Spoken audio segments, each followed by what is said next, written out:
Hiya! Oh, beeps and whistles again. Sorry about that. Chapter 12. Oh, good grief, leave me alone. The lipsy. So you've got this unfamiliar lexis being used to engage the reader, give us a narrative hook, and we know that in this chapter we'll find out what that reference is to. So let's get stuck in, shall we, into chapter 12. Chapter 12. The Lipsy.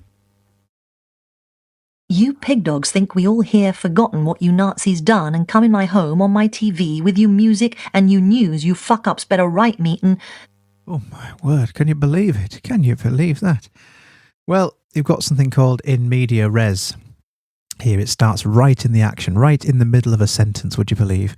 You pig dogs, with the ellipsis at the beginning. So it's called in media res. It's a Latin phrase. I-N, then a new space, media, M-E-D-I-A, space res. Excuse me, res, R-E-S. Oh dear, I can't speak. Let me have a quick swig of tea. Yorkshire, of course. Oh, sorry, I didn't move that to be a ASMR trigger. I apologise for that. So in media res, it's straight into the action, and it's quite a stark jump cut, really, from the last chapter where we had Julia's story. We're suddenly back into Anna Funder's narrative and her work at the television company. And you'll notice here as well there's an absence of time markers. We don't have the same progression of chronology because we've now jumped back into a different narrative mode. So you'll see that works differently. We're now in a different sort of what's the word? A diversion. We've sort of gone off on a tangent a bit here, really.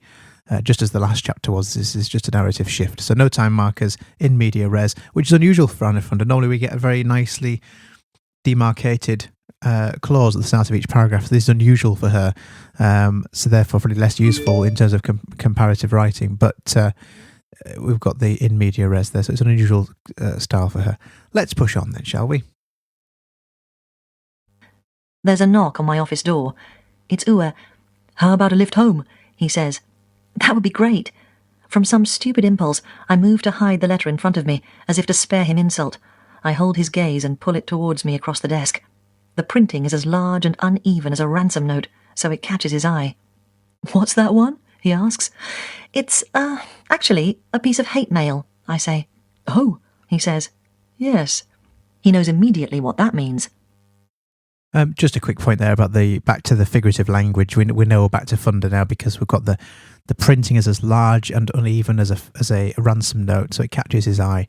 So that simile there reminds us, and it's very typical of her, isn't it, to compare things that are fairly innocuous and fairly everyday and banal to something a bit more dramatic, and that's why it has that very fiction feel to this book, I think, and the way she tends to use figurative language in that way to sensationalise some things. That the hate is not directed at a particular presenter or the station itself, but at the whole nation. We usually respond to those in a moderate tone, he says, and say that the National Socialist dictatorship was a terrible thing that happened to us, that it caused untold pain and suffering and so on, and that whatever attempts there have been to make reparations, amends can never truly be made, etc., etc. Yes, I say, but what does he mean? That happened to us? The Germans were wild about Hitler. It is true that after he was elected, he changed the structures of power into a dictatorship, but it is also true that when the war was over, the people might well have voted him in again. Everyone always is claiming innocence here. Well then, he says. His eyes are red-rimmed. He doesn't give himself much rest. Do you want a lift? Yes, thanks. Great. I am rarely in a car in Berlin. The train network under the streets is so dense I can go anywhere on it, popping out of the earth in one place or another.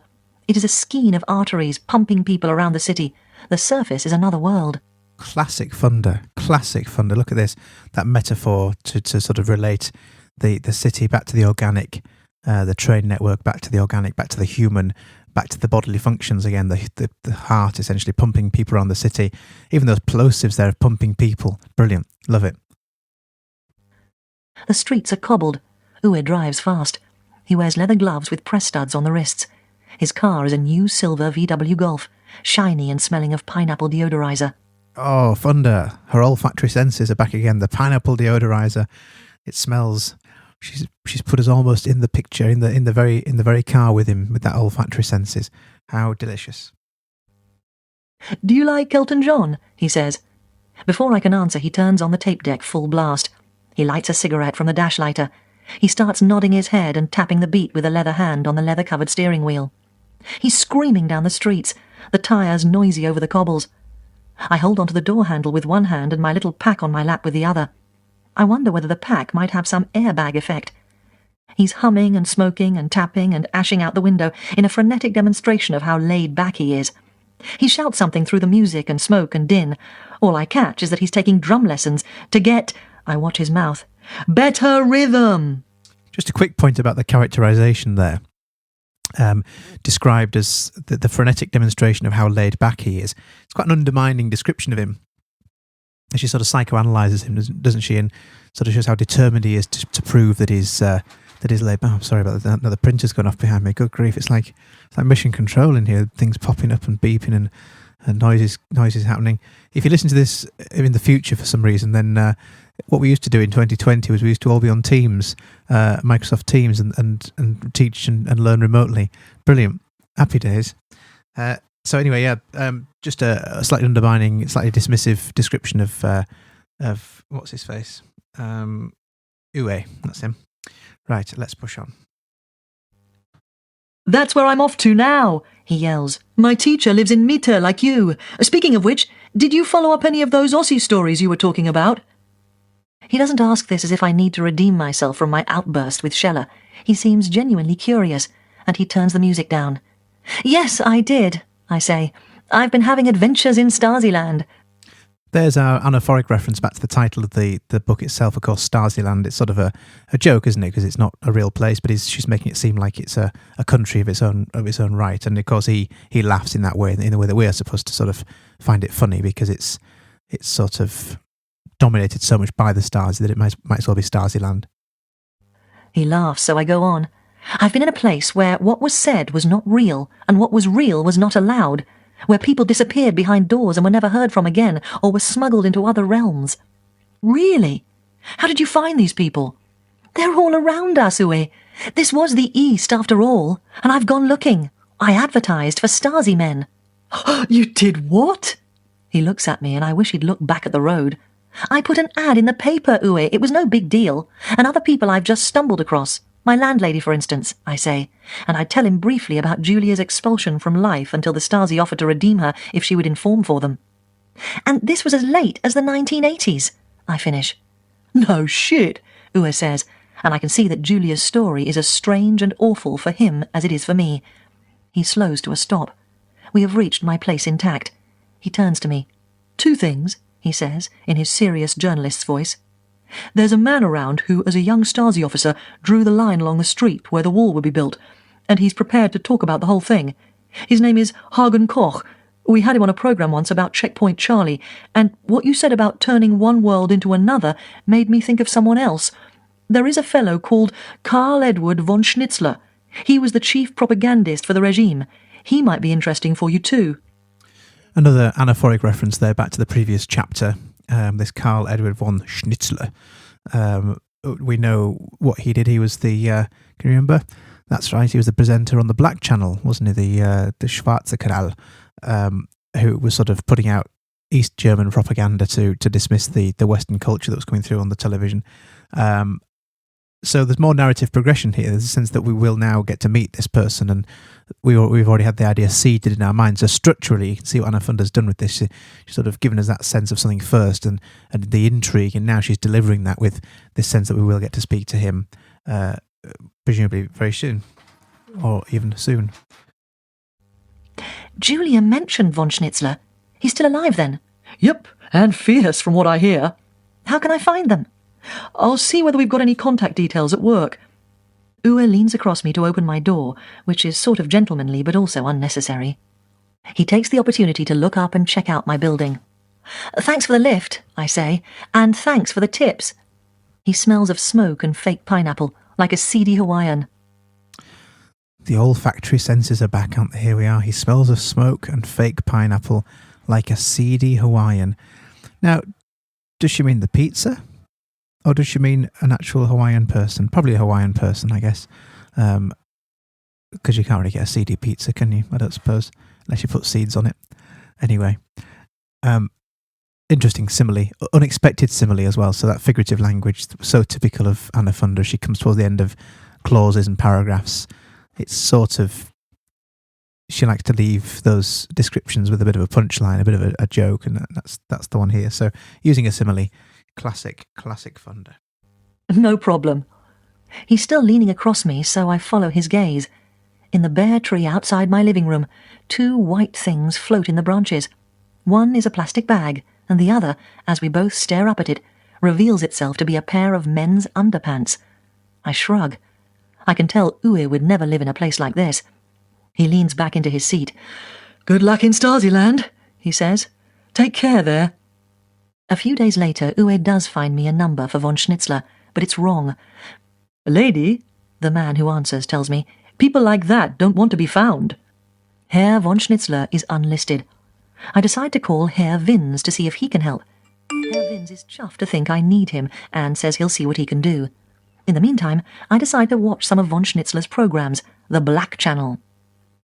The Black Channel was broadcast in the East from 1960. It was intended as a countermeasure to the Western program Das Rote Optik, the Red View, a critique of socialism being broadcast into the East from West Germany. On Monday nights, Deutsche Fernsehfunk, then the single East German television station, screened beloved old movies from the heyday of the pre-war studios, and the party decided that these, as well as the Western programs, required commentary. Karl Edward von Schnitzler was given the job. For a long time, workers in the power stations were on alert every Monday night. First, everyone tuned in at once to the movie, so they went into overdrive.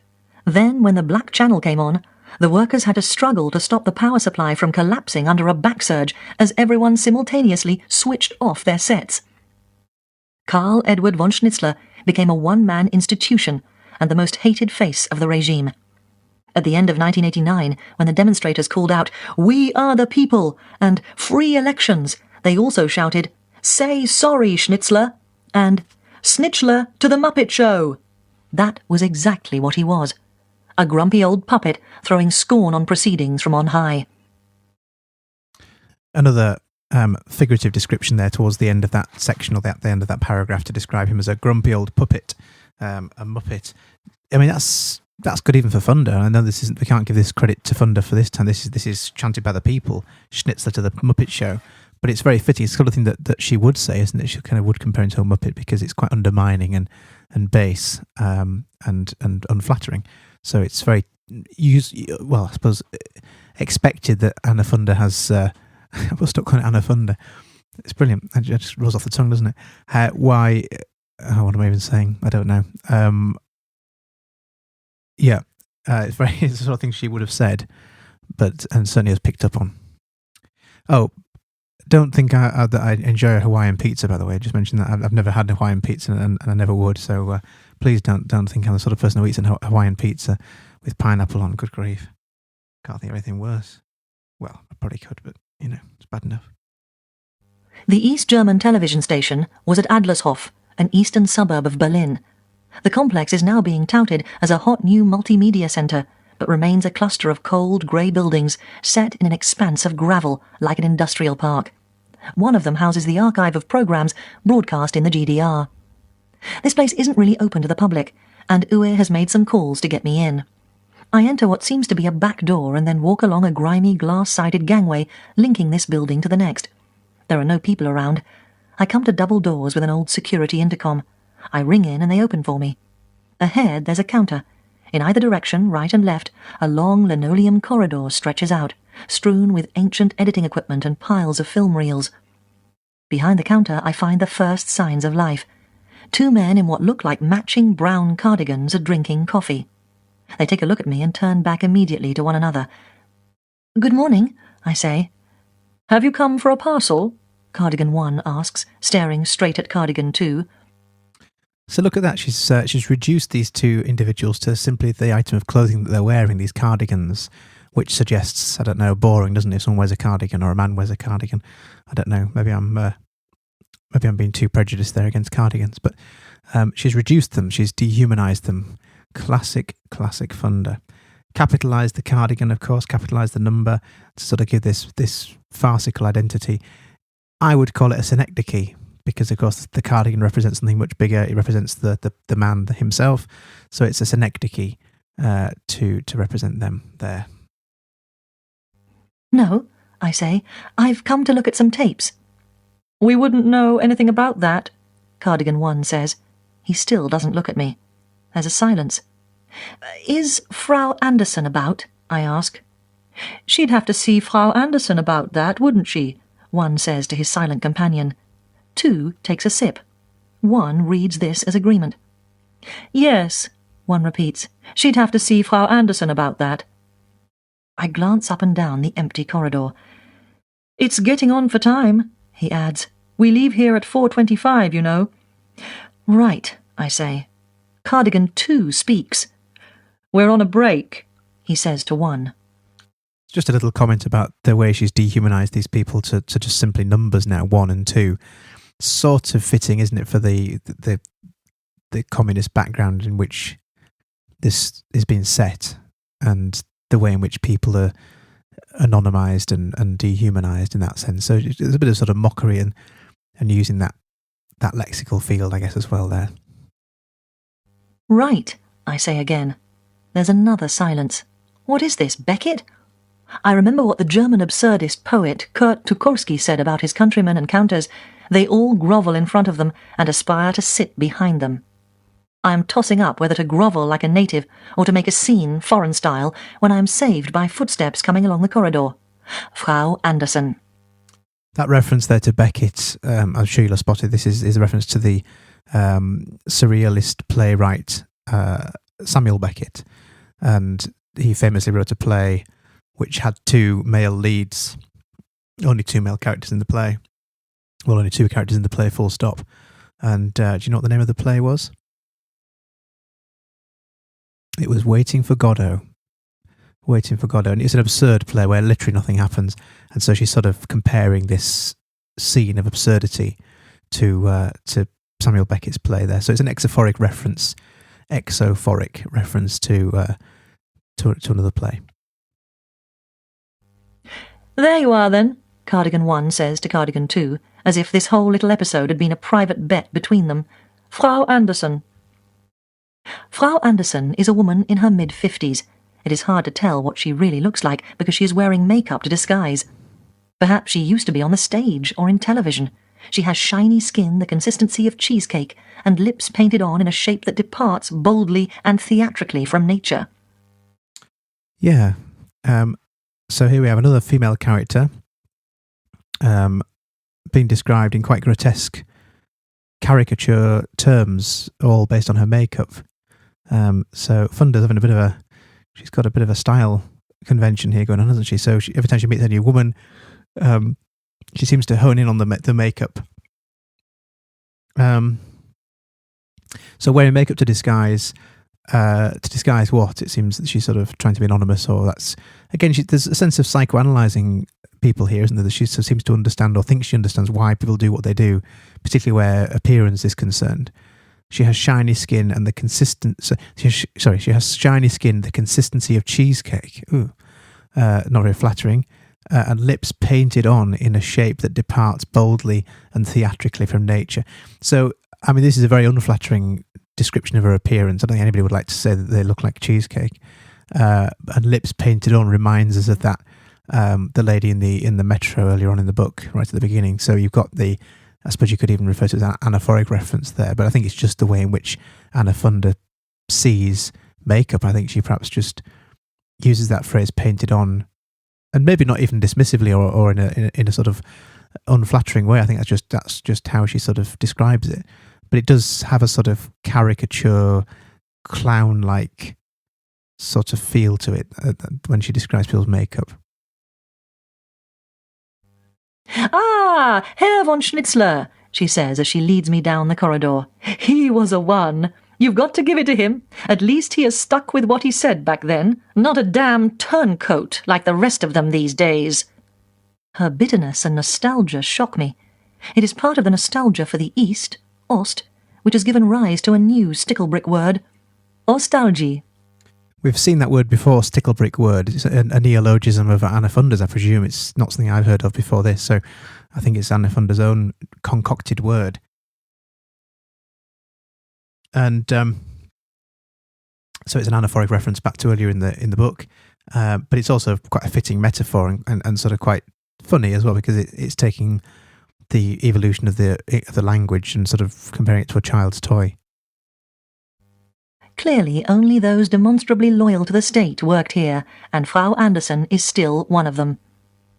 The corridor is fluorescent lit, without a chink of natural light. The linoleum is beige, and either mottled or marbled.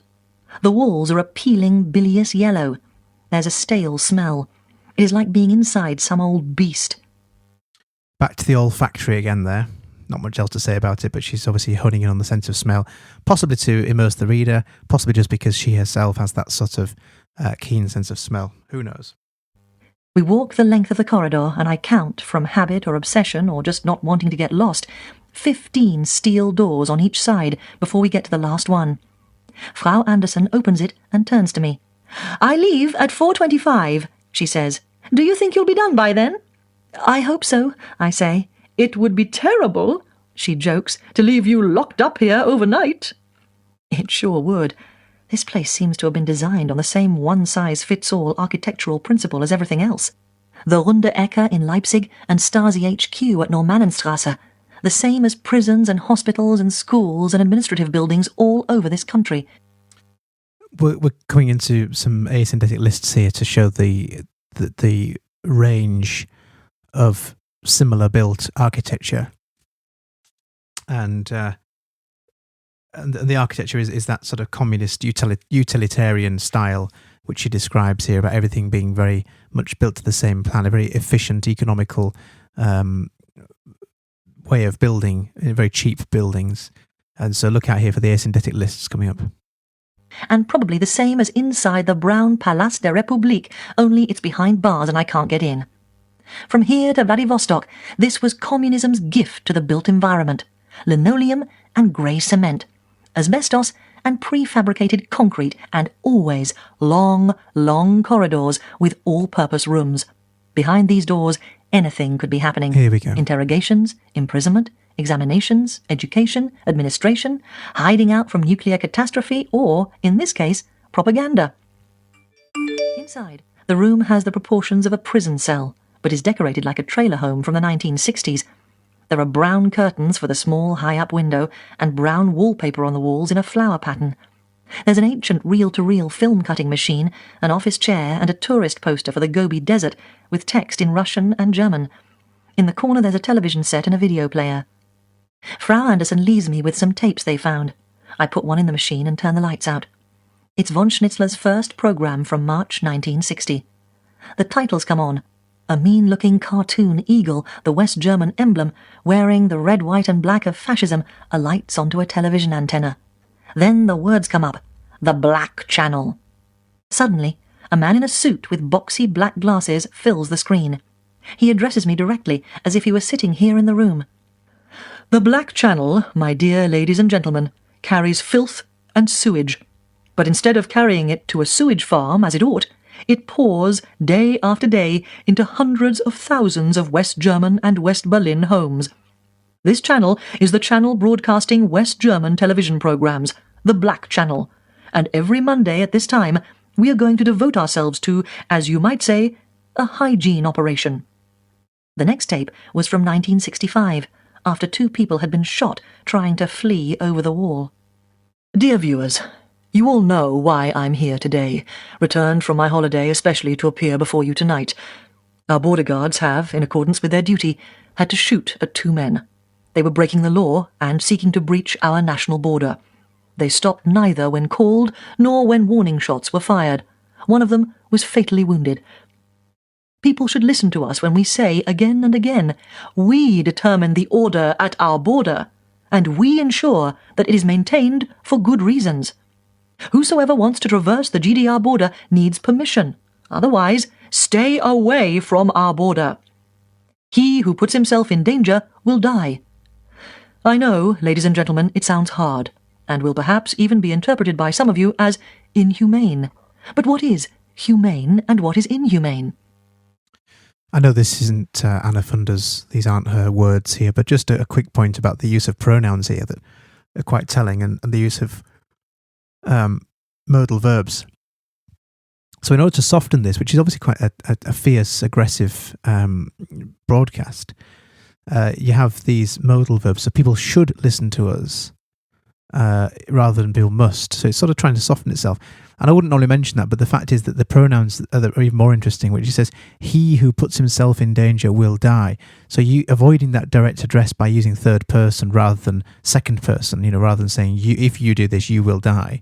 It's sort of hedging it, and almost a euphemism really, by changing the tense to third person perspective, so avoiding that direct address. So again, it's not much use to us really as far as comparative writing goes, but just an interesting language point all the same. It's nice to stop on the way to look at the view, isn't it? Humane it is to make peace for all men on earth. That is not done by prayer, it is done by fighting. And if, as history teaches us, wars are made by man and not God, then peace too is a work of man. And for the first time on German soil, here in the German Democratic Republic, peace has been elevated to a governing principle of the state. Whoever seeks to weaken or damage the GDR, whether consciously or unconsciously, weakens or damages the prospects of peace in Germany. It is humane to have created and built this state. It is humane to strengthen and protect it. It is humane to guard the German Democratic Republic against these people who would most like to eat it for breakfast. Delicious. What have we got there? A triadic structure of... It is humane, it is humane, it is humane. That's the one, anaphora. There we are. As I say, just nice to look at the view, isn't it? And just stop by the roadside and have a look at what's going past. He goes on and on, but I wind the tape back and take notes. I want to be able to see exactly how this man turned inhumanity into humanity, these deaths into symbols of salvation. I want more urgently to meet him and see what he thinks now that the bulwark is down and his world is gone. It's nearly 4 p.m. and I'm doing well for time. I'm not going to be locked up in here, no way.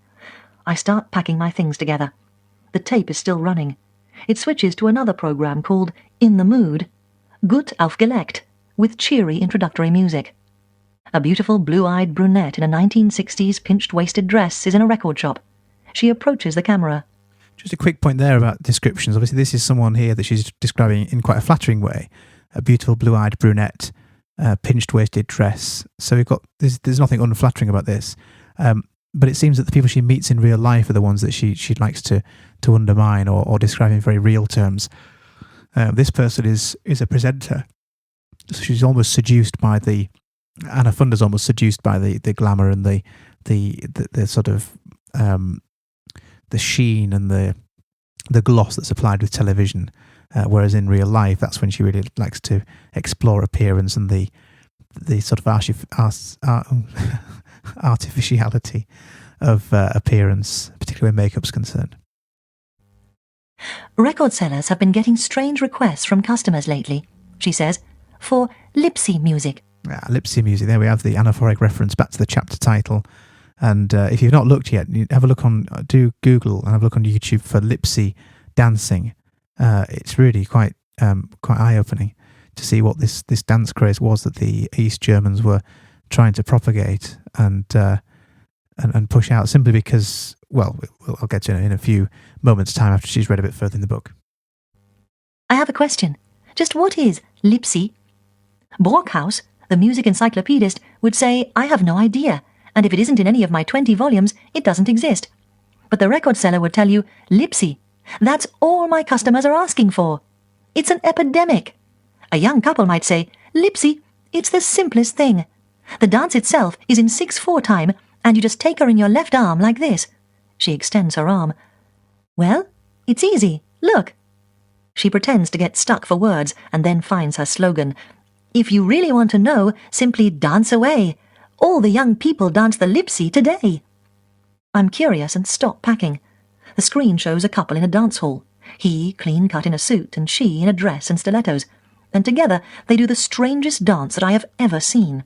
At first, the man and the woman face the same way, like Greek dancers. He behind her, her hand in his. They move from side to side with one another, then raise their forearms and bend apart, alarmingly like teapots. The camera cuts to their feet, which, without warning, break into the complex footsies of an Irish jig. Then the pair turn to one another in a waltz grip, before separating again and giving a little jump in the air. This is followed by a Russian-type movement with hands on hips. All the while they smile huge, fixed smiles, as if they needn't give a single thought to what their feet are doing. Then they start with the Greek teapot manoeuvre again. Over the top, a Doris Day voice sings to a bossa nova beat. Today all the young people dance the lipsy step, only in lipsy step. Today all the young people like to learn the lipsy step, it is modern. Rumba, boogie and cha-cha-cha, these dances are all passé. Now out of nowhere and overnight, this new beat is here to stay. I wind the tape back. I want to pinpoint in all these movements what it is that makes the dance so curious. Lipsy is colloquial for Leipzig, but it wasn't just the regime's overt attempt to manufacture a trend for the masses, as if it had come from that hip city. I watch the stiff couple closely. The woman seems to be missing an incisor, an odd choice for a dance model. Then I concentrate on their movements, and I get it. In not one of this panoply of gestures do the dancers' hips move. Their torsos remain straight, neither bending towards one another nor swivelling from side to side. The makers of this dance had plundered every tradition they could find and painstakingly extracted only the sexless moves. Just as the Black Channel was the antidote for Western television, the Lipsy Step was the East's answer to Elvis and decadent foreign rock and roll. And here it was, a dance invented by a committee, a bizarre, hipless camel of a thing. Yeah, so this is describing the way in which the regime have pushing out this sort of dance as this new craze, purely to sanitize the more suggestive dances that have come across from the West. But typically for a funder, the paragraph ends then, doesn't it, with that very bizarre metaphor of a bizarre hipless camel of a thing. So describing it as a cat, I suppose, because it's ungainly and clumsy, and you wouldn't imagine camels being particularly elegant dancers, I don't suppose, because of the way their joints move. But also, I mean, hipless, I think is a pertinent choice of words, because it sort of means, as in physically hipless, sort of without that moving of the hip or the joints of the hip, but also perhaps for hip hops, that it's referring to sort of trendy or being in fashion as well. So hipless as in not being hip, not being in fashion or in vogue as well. I throw my things together and hightail it out of the room down the corridor. The fluorescent is still on, but there's no light coming from the counter. I'm halfway there when I remember I've left the video in the machine. I run back to the room and pull it out so I can return it to Frau Anderson, if she's still here, if anyone's still here. Running down the corridor for the second time, I wonder if I need to know a code to get out. My watch says 4:27, and the cardigans are gone. I stand in front of the counter, my bag in one hand, the tape in the other. An anaphoric reference there to the cardigans, that use of synecdoche again, but just a call back to the reference you set up at the start of this chapter. To each side of me, the corridor stretches to infinity, its doors all shut. And hyperbole there as well. Stretches to infinity is obviously hyperbole and exaggeration. And just a couple of lines up, it's just a very minor point, but to see if Frau Anderson if she's still here, if anyone's still here, that use of epistrophe to increase the sense of loneliness and panic that she has, feeling that she's been left in this very strange, lonely building by herself. I turn and face the exit and see to the left of it an old keypad security system. How many attempts at getting the combination before I'm trapped, or an alarm goes off? I don't want to seem, but I don't want to spend the night here either. I need to find a phone. As I turn back, I hear a sound. It's a door opening. Frau Anderson is coming out, in a fake fur hat and carrying a green mock crocodile handbag. "I was just coming to fetch you," she says. "Thought I'd give you a bit more time." She takes the tape from me. I steady my breath. I don't know whether she can tell I've panicked and is having a bit of fun with me. Perhaps I've started to take deadlines, train times and closing hours too seriously in this land of merciless punctuality. A week later, an anonymous man calls me. Herr Vince has told him what I want, and he is ringing to check me out before he calls Herr von Schnitzler. In a few minutes, he phones back and says that Frau von Schnitzler will take my call. He gives me the number. Frau von Schnitzler answers. and she tells me their address. Ooh, excellent. So a bit of a treasure hunt narrative developing here as she goes from one lead to the next. It's a very compelling narrative hook that Funda uses, but it has that feel of a treasure hunt. Everywhere she goes, she's getting new leads, she's getting new clues, and it leads on to the next chapter, which of course has the heading Von Schnee. Von Schnee. So I'll see you in the next episode for chapter 13, Von Schnee.